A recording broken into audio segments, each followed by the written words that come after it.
Welcome to one more edition of Politics Done Right. I'm Egberto Willis, your host. Today, we are honored to have South Carolina State Senator John L Scott Jr. He is responsible for the creation and execution of the South Carolina Institute of Innovation and Information with the directive to help grow student enrollment at HBCUs and to foster classroom-to-job enrollment with student schools and bid the business community. Welcome to Politics Done Right, Senor John L Scott Jr. How are you doing today? I'm doing well, and thank you for inviting me to be on your show today. And it's an honor and a joy to be with you and to be with your listening audience. Well, let me tell you what's important. When I was informed about this project that you are on, first of all, let me tell you, there are a whole lot of politicians out there, Senator, that they're politicians and they're not actually doing something that's material to their respective communities. And when I saw this come across, it was, wow, here's a guy looking at his community and saying, I can make a difference, not only for my community, but for the community at large and my state. So I think that's a great attribute in the foundation of what you've created. Well, let me give you a little more detail of the foundation. I came to the General Assembly in the House where I served for 18 years back in 1990. I began to work on what's called a state-run lottery.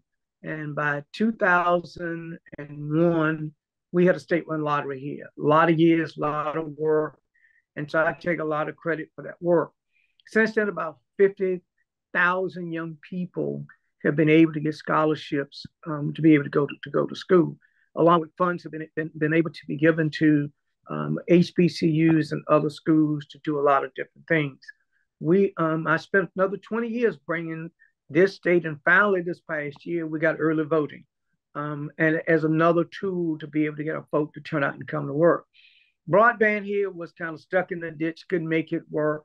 Negotiated with the players last year. We finally got that out. Now we're operating with some $450 million now, trying to put that infrastructure in place.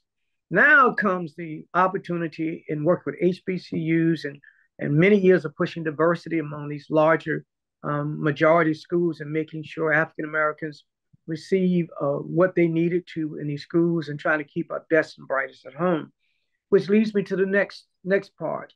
How to maintain the culture diversity at HBCUs, provide them the opportunity for corpus to be able to be part of that growing population on these colleges, and have these young people ready to be able to go into corporate world and survive the first 2 years, which is normally called corporate politics. Let me ask you this: Why are historically Black colleges and universities very important, and why is it so necessary to grow enrollment in order for what you want to attain? Well, I am a graduate person from HBCU, South Carolina State University, class of 1975, long time ago. Most of my family members, with the exception of one sister who did not attend HBCU out of a family of 6. So we're HBCU family. My mom's sisters went to HBCU. So my son was a third generation HBCU graduate. And that says a lot. That says I'm all the way back to the 50s and 60s when we were not accepted in the larger institutions, and in many cases, the nurturing to be able to get a young person to be able to survive higher education, staying long enough to be able to graduate and move on to a professional career, which says there's still so many young people out there which are first generation children or kids just going to a 4-year institution. We must have those schools in place to be able to nurture that child, and so that child can get through that process. To take a young person who comes out of a county with a population, I use Allendale as an example, less than 9,000, of Amber less than about 15,000, and send them to a school that the school size is 30,000. So that child is just kind of lost in the mix. But to be able to nurture that child and get that child to utilize those tools they've learned in high school, and also get that brain set that's in that mind, or that mindset that brain has to offer, so that brain continues to develop and offer a product in many cases you would not find, simply because of what has happened during the course of their life. as always, you don't know my story. And that's what makes the HBCUs so important to me.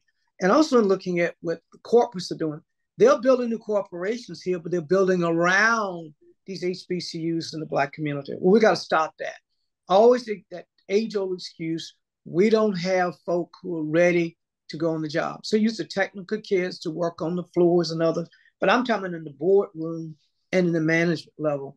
And this is what III was designed for. The South Carolina Institute of Information Institute, to be able to make sure these young people get a first hand on to the job and a very good detailed look at what's going on in corporate and become a part of that corporate world.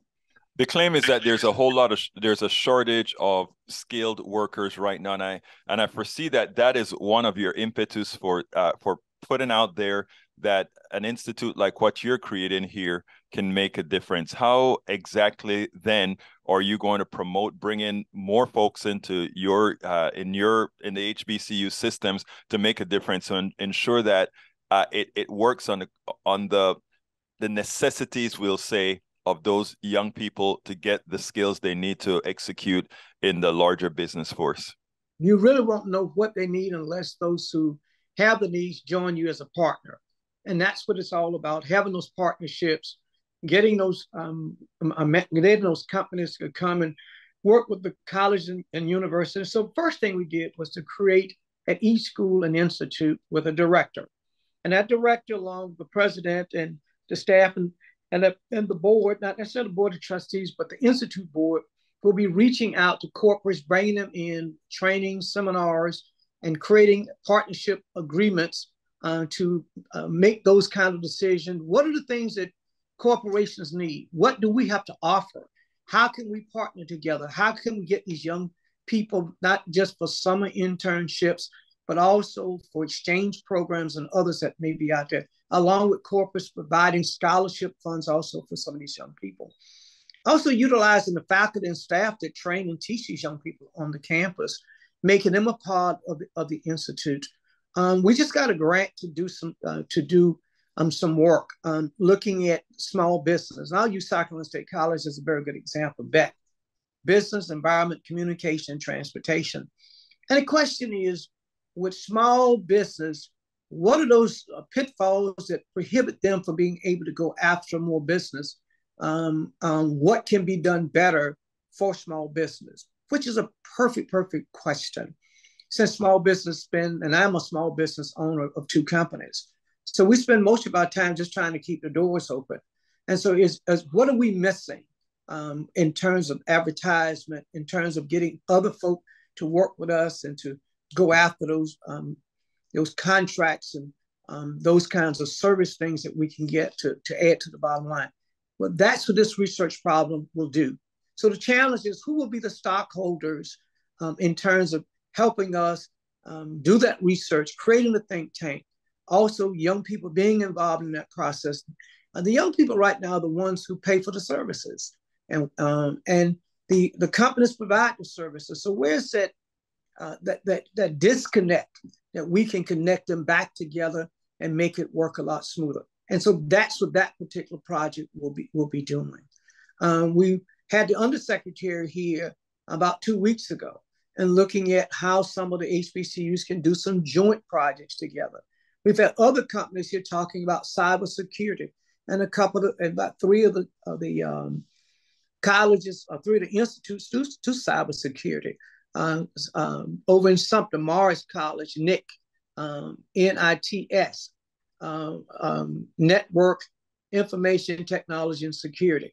How can they work together with Voorhees College, who's doing rural development, to make that work? Benedict College, which is also doing cybersecurity. So let's take a look at it professionally with the faculty and staff. In many cases, had many years of research. Let's see who we can bring in as partners too, as we move not only just in the business community, but also in the military community, and providing these young people an opportunity to really see what's actually going on, not just what the textbook actually says. Now, I see the interface between the business community and your institute. But there's one caveat that I want to know how you're handling. We all know many times that institutions, the high school, elementary, and middle school institution that serves people of color, many won't want to accept it, but they are usually substandardly funded, and as such, many of the students out of these schools are their STEM qualifications are not up to par, etc. Is there some interface that you're making with you have the above interface with those in the primary, secondary schools that probably prep them better so that when they get to you in an HBCU, they're more easily trained? I'll give you a very, very good question. Um, I'll give you an example, Tana, the Institute of Teaching and Nursing at Claflin University.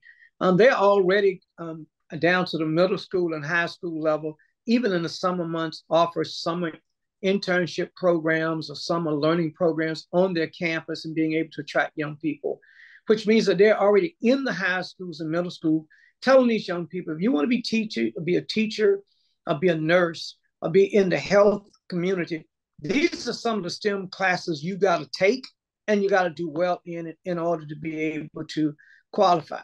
Which what that does is branding those young people's mind. This is a career I want to go in. This is why I've worked hard in those areas to take those STEM classes, so that when I do get to college, I'm not gonna fail.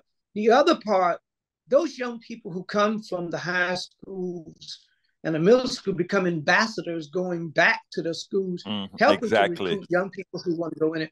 And you'll find that'll be true in the business community. Normally, in the high school, they may teach you some type of bookkeeping or others, but the colleges then can also, in its recruitment and also working with the students, be able to demonstrate to them there's a larger field out there in business other than just bookkeeping. And so they're researching that. I mentioned Mars. Mars is also doing the same thing with its cybersecurity. It's already in the high school and the middle school, talking to young people and recruiting young people who may be interested in going into the field of technology and cybersecurity. But I think the big ticket is these colleges and universities, given the funding that we've given them, HEAP funding, higher education enhancement improvement program money, they've been getting since 2003, and we start giving them more money. Also give them the flexibility to train and retrain staff and faculty. And so there's a great possibility of exchange between a corporation where you send one of yours over, we'll send ours over. So our faculty and staff get real hands-on to what's actually going on in the corporation. And so when they come back, it makes it a lot easier for them to be able to communicate with these students as well, what this corporation actually expects of you if you're going to work with them or even do some internship program. Also to be able to bring on their campus some of the best and brightest in the world, to be able to have workshops and have exchange of town hall meetings, exchange of information, be involved in their institute. And so it's open. The institutes have a broad space that they can bring in and do a lot of different things. They don't have to do what they have not been doing in the past. And this is what III is there, the technical assistance on. We know that colleges and universities are there to teach young people. They don't have the time to go after grant funding and other private dollars. We find the independent colleges have to keep their doors open. But I'm talking about deep grant funding where we can partner with other schools and bring more money in. I know if I'm a school that has 1,500 kids and I'm partnering with all 7 HBCUs, when I'm talking about 10, 12,000 young people coming in, that's a game changer, because you can write a grant big enough to utilize faculty and staff along with the different institutes to be able to get it done. And it's young people being a part of it. And so they have hands-on in terms of what needs to be done to make it work. Now, one of the tenets of South Carolina III is the opportunity to bring companies seeking to diversify and bring some sort of social justice to their agency. With the Supreme Court ruling pretty soon against affirmative action, Do you think more of these companies will keep that in their repertoire, or do you think they're going to go back to the modus operandi pre-affirmative action? I think with or without that tool, I don't think you're going to find companies going in the opposite direction. You got to remember, and I'll use South Carolina as an example. We're 26% of the population here. Everybody's fighting to get that business. It's just a good business decision to be able to do it. And if you're going to have shops and operations and you want to attract some of the best and brightest minds, and believe it or not, best and brightest minds don't come based on what color you are. It comes on where your brain is. You and I know that now. There is a force in this country trying to go beyond that. That's what I'm wondering, if that has been taken into account as you plan this. Yeah, we saw the midterms election take care of that. One of the things that, and I'll credit myself for the 20 some odd years the 30 some odd years I've been here and pushing diversity among the large colleges and universities. There was a little pushback at one point with public safety. Department of Public Safety, and also those who build our streets and roads. But now they understand the importance of diversity and how important it is to be able to have that relationship and be able to communicate. One of the things that I do is that I invite these people to come and meet these folk in the community. Let them answer those problems, especially why potholes in the roads, or why my street hadn't been paved, or the interstate hadn't been fixed, or something of that nature. And so it's up to them to figure out how to close that communication gap. And one thing that's never going to go away again, it is that the level of education where we are now. The other part, if you look across this country, Democratic Party makes up about 34%, Republican Party makes up about 35%, but the independent group makes up 31%. And that's that group that doesn't look at a lot of color. It looks at whether or not you're meeting my needs and can you address my concerns. And so I don't want to hear that you don't have a white person or black person doing it. I want to know why you can't get done. So now people are going after the best and brightest they can bring in their company, and folk who will stay with them. Those folk are homegrown. Excellent.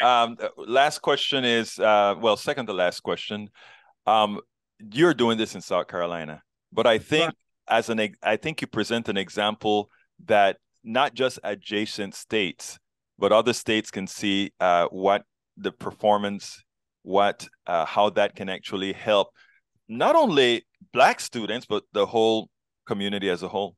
Right. And I've had a chance to communicate all across this country on different programs and shows all the way to California and many, many, many states, and will continue to do that.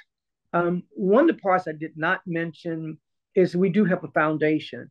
And that foundation is made up of the corporate members. And those corporate members come from all across the country. And so we get a whole different kind of exchange of information, behavior, and what corporations are seeking to have. I think it's 104 HBCUs. Once we finish the South Carolina program, and we're probably a good 6 to 8 months away from just tidying up all of the other smart pieces, I'll begin to move across the country and share with the other HBCUs what's out there and what we can do to help. Well, Senator, this is always my last question. So if you've seen my interviews, you know this is the last questions. What would you have liked me to ask you that I didn't? I think you did a very good job of asking the detailed questions, the tough questions, the questions that provide information and begin to make people think, and not just use, well, we can't do that as an excuse, and begin to look at what we can do in working together as partners. South Carolina State Senator John L. Scott, Jr., thank you so kindly for having been on Politics Done Right. Thank you so much for inviting me. We spend a lot of time deconstructing the news, trying to parse it into a form that everybody can understand. We try to find those little nitpicks where it flies above the fray, etc. If you really like these videos that we do, I want to ask a big favor. Please go ahead. Number one, subscribe to our channel, and number two, please join if you can. Thank you so kindly for watching. Keep watching. Please remember to share. We must populate the entire internet with our progressive message, a message that we know is what most Americans say that they want. So help us, please join.